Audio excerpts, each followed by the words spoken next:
Metro রেলের আয় আসলে কত? সামাজিক যোগাযোগ মাধ্যম ফেসবুকে নিয়ে চলছে নানা তর্ক বিতর্ক।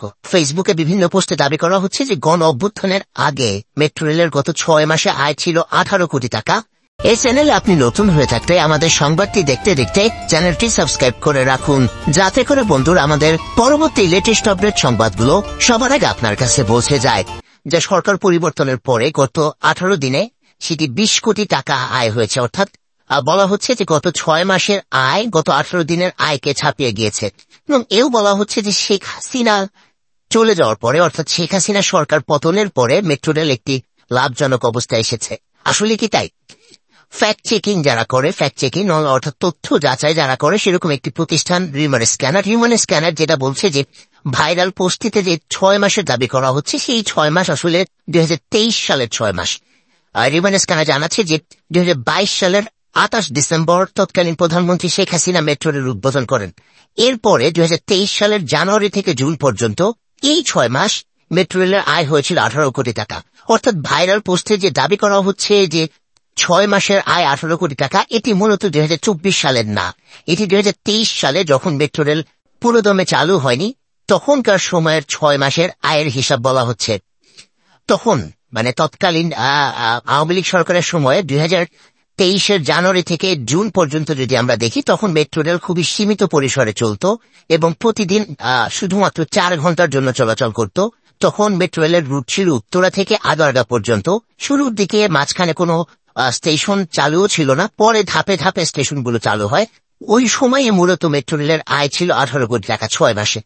আমরা যদি 2024 সালের হিসাবের দিকে দেখি, মেট্রো রেল পরিচালনা করে যে প্রতিষ্ঠানটি ঢাকা ডিএমটিসিএল এর যে পরিচালক আব্দুর রৌফ এর সাথে কথা বলেছে রিউমার স্ক্যানারকে আব্দুর রৌফ যেটা জানিয়েছে, চলতি বছর অর্থাৎ 2024 সালের জানুয়ারি থেকে জুন পর্যন্ত, 1 জানুয়ারি থেকে 30 জুন পর্যন্ত মেট্রো রেল থেকে আয় হয়েছে 195 কোটি 1,43,000 টাকা। অর্থাৎ গত 6 মাসের হিসাব, মানে 2024 সালের 6 মাসের হিসাবে মেট্রো রেল থেকে আয় হয়েছে 195 কোটি টাকা। অর্থাৎ ডিএমটিসিএল থেকেও বলা হচ্ছে যে ফেসবুকে যে দাবিগুলো করা হচ্ছে এগুলো আসলে বিভ্রান্তের কারণ। আব্দুর রৌফ যেটা বলছেন যে উদ্বোধনের সময়কার 6 মাসের হিসেব আর এই সময়ে যখন মেট্রো রেল পুরোদমে চলছে এখনকার হিসেব মিলিয়ে যে পোস্টটি করা হচ্ছে, এটি আসলে জনগণকে বিভ্রান্তি করা হচ্ছে।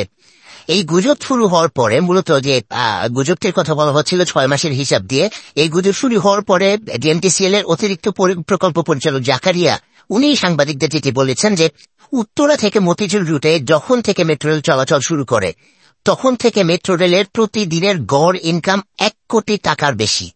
অর্থাৎ মতিঝিল থেকে উত্তরা কিংবা উত্তরা থেকে মতিঝিল রুটে যেদিন থেকে মেট্রো রেল চলাচল শুরু করে সেদিন থেকেই মূলত মেট্রোর একদিনের গড় আয় হয় 1 কোটি টাকার বেশি এবং প্রতিদিন গড়ে 3 লাখ যাত্রী যাতায়াত করে। অর্থাৎ সামাজিক যোগাযোগ মাধ্যমে যেটি ছড়ানো হচ্ছে সেটি আসলে সত্য না। আমরা তাহলে বলতেই পারি যে গণ অভ্যুত্থানের আগে আওয়ামী লীগ সরকারের সময়ে যে 6 মাসের হিসাব দেখানো হচ্ছে সেই 6 মাসের হিসাবটা মূলত ছিল মেট্রো রেলের একদম যাত্রা শুরুর সময়। এছাড়া আমরা যদি মেট্রো রেলের আয়ের দিকে আর একটু তাকাই, সেটা দেখবো যে মাঝখানে মেট্রো রেল চলাচল প্রায় 37 দিন বন্ধ ছিল। তখন মেট্রো রেল থেকে সব ধরনের আয় বন্ধ ছিল। আমরা জানি যে 18 জুলাই মিরপুর 10 নম্বরে মেট্রো রেলের লাইনের ঠিক নিচে পুলিশ বক্সে আগুন দেওয়া হয়। এরপরে 2টি স্টেশন ভাঙচুর করা হয়। এরপরে মেট্রো রেল চলাচল বন্ধ ছিল, টানা 37 দিন চলাচল করেনি। তখন সব ধরনের আয় বন্ধ ছিল বলে জানিয়েছেন মেট্রো রেলের যে ডিএমটিসিএল এর পরিচালক তিনি।